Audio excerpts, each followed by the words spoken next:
Welcome to Reddit Reads r/ProRevenge. Our first Reddit post is from Rinfo, the Karen that breeds minion Karens. This all happened around Christmas New Year's, but I just found this sub and am obsessed with it now, so I have to give my story. My grandparents immigrated to Canada from Italy in the 70s and opened up a restaurant. When they passed away, the restaurant went to my parents. Over the decades, they grew and expanded it. I have been working at the restaurant since I was 15. Over time, my parents got older and eventually retired, becoming snowbirds go to Florida for the winters. Soon as I gained control, I pretty much modernized the old place. They left the restaurant to me about a few years ago, but still retaining a small ownership as an additional revenue stream along with their savings and annuities. Remodeled the restaurant, changed the logo, reached out the local and national papers to put out ads, invited food critics, bloggers, vloggers, etc.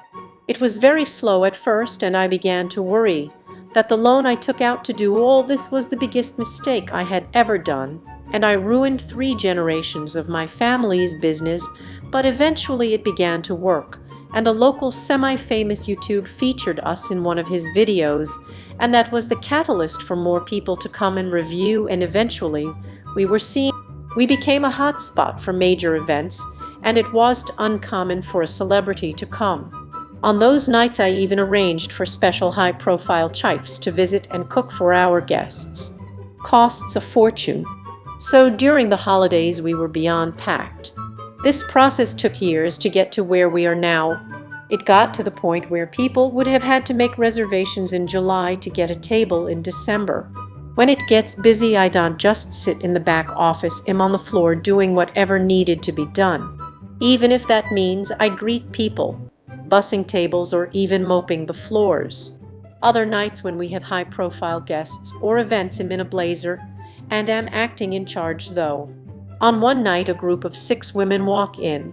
5 of them look like they are still in their early 20s, and the head of the group looked like she was in her mid-20s. Best theory, she was one of the other 4 girls' older sister, or possible a older sorority sister, to incoming college freshmen, maybe. I was greeting at the door. As they were walking up, Queen Bee Karen was telling the baby Karens on how this place is awesome. When she came up to me, she told me she needed a table for 6.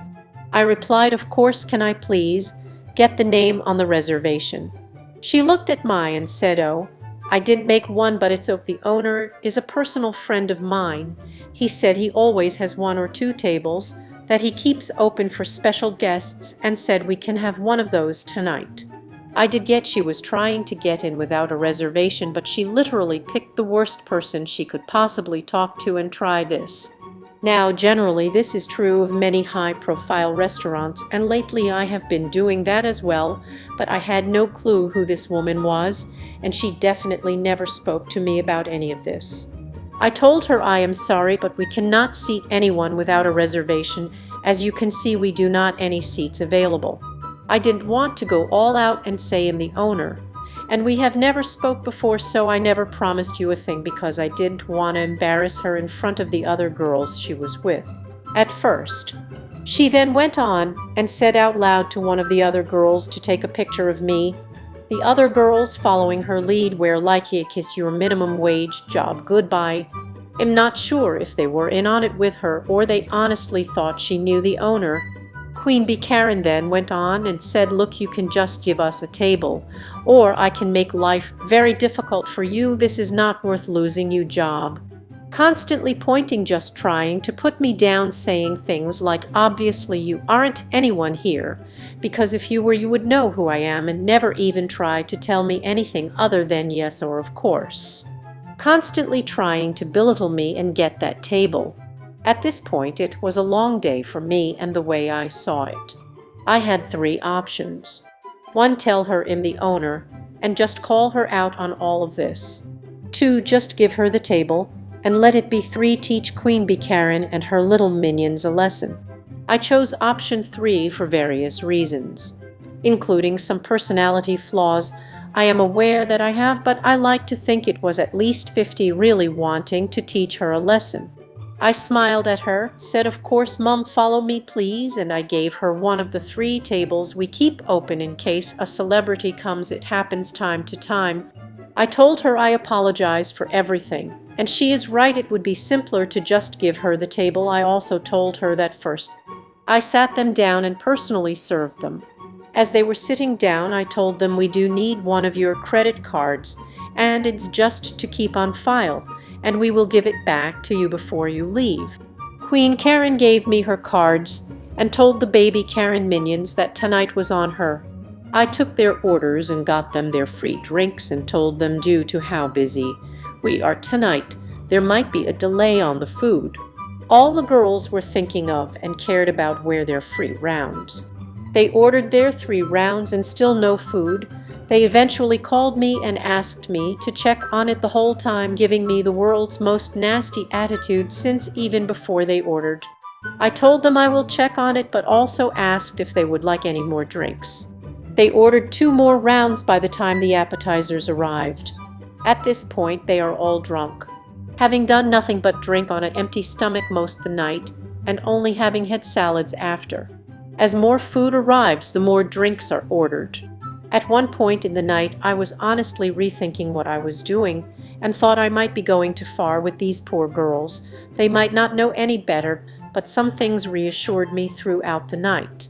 What these girls never realized was they are at our VIP table, which alone costs a few thousand just to sit in, but I didn't charge them for that. What I did charge them for was all the super expensive cocktails they had throughout the whole night except for the first 3 rounds.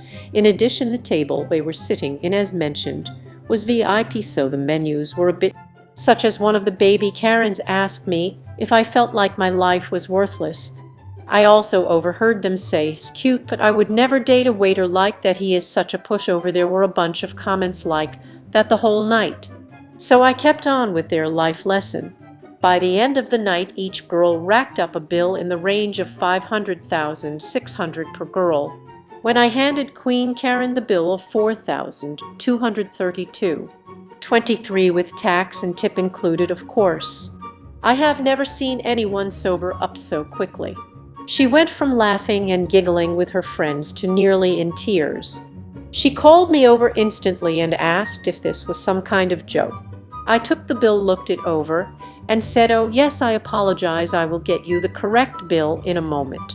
Again, she felt a complete sense of relief thinking she got someone else's bill, called me AF idiot, and went on to talking to her friends. To be fair, I did make a mistake. I did forget to count her 8th order of a dozen oysters that costs about 120 per order. So I gladly just went back and added it to the order. When I went back to give her the correct bill, she flipped out again, going crazy. I just asked if there is something on this bill that she didn't order. She and the girls in shock go over every single line of the bill, including the first few lines that show their original 3 rounds, which say complimentary. They then took out their phones and line by line went over everything line by line for the 100th time, adding everything up.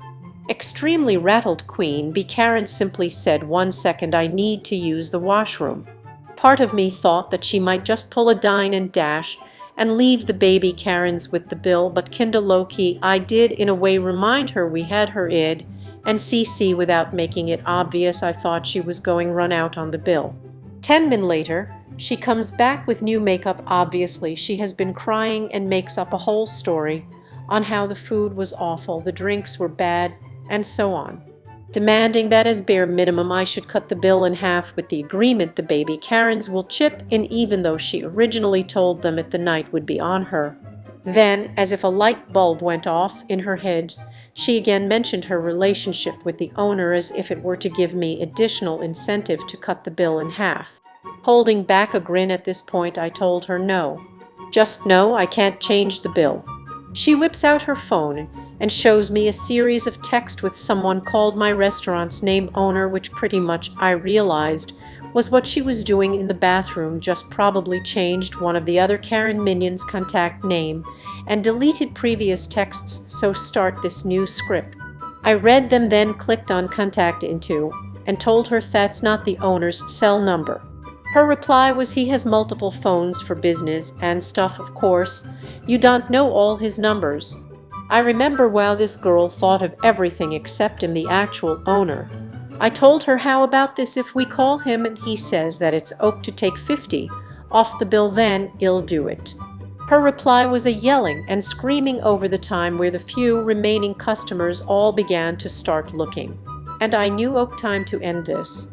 I told her already in a less accommodating voice, cut the crap, little girl, you don't know the owner. Her demeanor changed and she was trying to defend herself the best she could. My reply to her weak comebacks was my grandparents founded this restaurant. My family has been running this place for generations. I have worked here almost my entire life. I am the one and only owner of this restaurant, and I have never once seen you, heard of you, and I definitely never made a stranger I don't know, and have never met before tonight any promises. The mini Karens were just frozen and didn't even know how to react. Queen Bee Karen was in tears. I said, now I gave you the table you wanted, one of your specially reserved tables for high-end clients, which I didn't charge you for, and I gave you 3 rounds of free drinks. If you don't pay your bill, I will call the cops and hand them your id. In tears, Queen Karen signed the bill, and the mini Karens took out their purses to give her whatever cash they had, which equaled to maybe a couple of hundred, with the promise to pay her back more. 2 days later, a man walks into my restaurant fuming and asks one of my bartenders to speak to me. I was in the back office for a bit working, so he waited a good half hour for me. He was Queen Bee Karen's father. She was with him too, keeping her head down. So I showed him most of it, their comments, their orders, their everything. I took them both to my office, showed him highlights of the security cameras, which were especially good quality of audio because they were in the VIP, which we had to keep. When all was said and done, he stormed out with her and was screaming at her the whole time they were walking away. Haven't seen or heard from either of them since, but the original bill I gave them, the one that didn't count the 120 oysters, is framed on my desk. Side note, I did lose as much overhead on the table and 3 rounds as you might think. The table was originally supposed to be empty, so I didn't lose anything. I thought about posting this on Nuclear Revenge, but I read some of the stories there, and I think making this girl pay a few thousand and give her a life lesson does qualify some of the revenge. There is life-ending revenge stories and losses in the tens or hundreds of thousands. Edit Jez, there are some serious Karens being me and stuff, guys. Yes, there are posts in my history about questions about a job at a bank. Last year my ex-brother fell on really hard times and he went to live with us for a few months. Chose to believe it or not. Here is my story and enjoy it. Dropping Mick, walking away. This comment is from Damon Random. Wow, great story.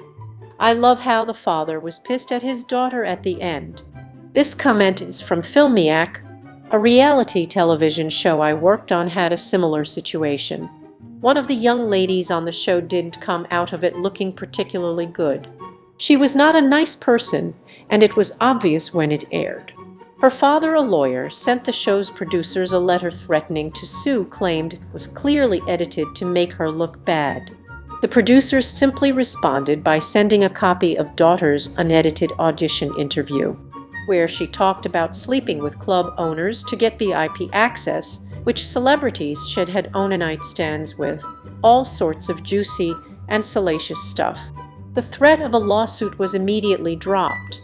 This comment is from Adnabad. Damn, I want quality food now. Now, a word from today's sponsor. Surfshark is an all-around VPN solution that can do everything from torrenting as well as streaming to browsing the dark web. Surfshark is one of the very best all-round VPN, terrific for Netflix, torrenting, confidential browsing, as well as staying safe on public Wi-Fi. Check out Surfshark today, link is in the description. Now back to the video. That was Reddit Reads r/ProRevenge. If you like this content, please subscribe and click the bell icon so you are notified of new uploads. We upload new videos every day. Also subscribe to our Patreon, as that will help us a lot. See you next time.